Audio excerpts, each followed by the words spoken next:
Welcome to the Cavalier Sports Report. I'm your host, Mackenzie Moore, and today we have with us Cavalier men's basketball player, Pat Jones. Pat, thanks for joining us today. Yeah, no problem. And we're going to start out talking about how the last season ended. Basically, you had averaged 8.7 points a game for the season. You averaged 3.8 assists, which was tops for the team. So this season, you guys have lost star player Christian Hildebrandt. He moved on to Texas Pan America. So you guys are going to have to be looking to replace that scoring and assist output that he had. Do you think of yourself more needing to step up with the scoring or more with the assist going into this season?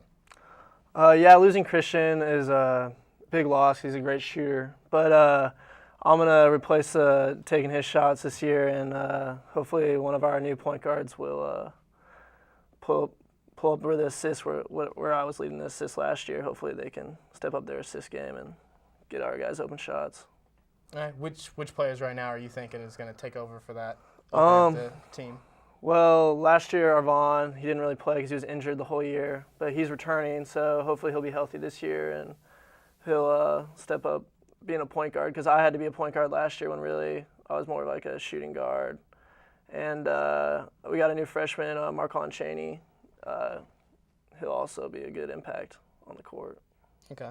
Last year, Hildebrandt, as a forward, he was also doing more of a point forward, bringing up the ball sometimes because you guys, as you said, you didn't have the point guards all the time. Do you feel like that's something you might end up doing this year, still maybe taking up the ball if maybe the other point guards don't step up? No, not so much, because last year we had just a bunch of injuries, so Christian had to do that. But I think this year we're pretty deep in the guard section. So, I mean, I can if I have to, because obviously I'm experienced at it. But with Arvon and Marquand, I think they're much better dribblers than I am. So I think they'll be fine. Okay. The team was slightly below 500, I think about 9-12 last year, before they dropped 9 of the last 10 going down the stretch. What do you think caused that letdown for the team? Well, most of that it just has to do with injuries.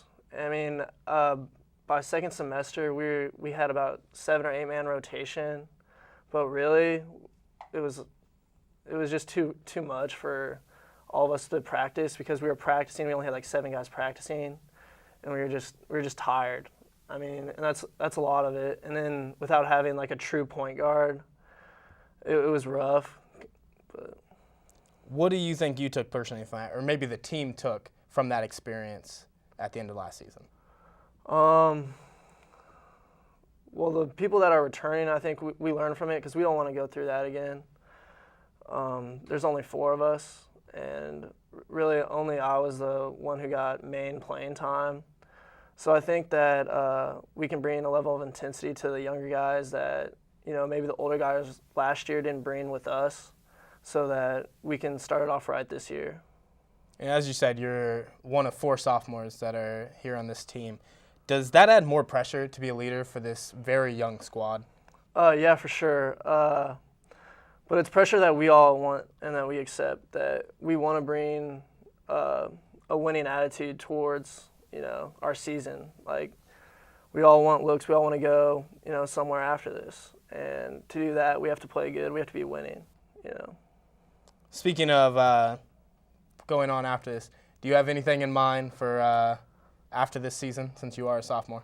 Yeah, I know I'm going to play. I don't know exactly where, but my mind is completely open to whatever happens. Awesome. What are your guys' expectations for this season, or maybe your expectation for the team this season? Definitely a winning record. I don't think we're gonna. I think we're pretty solid. Our team chemistry is already pretty high, way better than it was last year. And I think if we keep that chemistry that we have together high, that the wins will come. All right, and you guys are going to end up playing this Sunday at the Moberly Jamboree. What do you guys hope to see out there? We hope to see some solid competition, but most of all, we hope that we play together as a unit and we play solid. Well, good luck this Sunday at the Moberly Jamboree, and good luck on the season. I'd like to thank you again for joining us today. Yeah, thanks for having me. That's it for this edition of the Cavalier Sports Report. I'm your host, Mackenzie Moore, reporting for JCAV TV.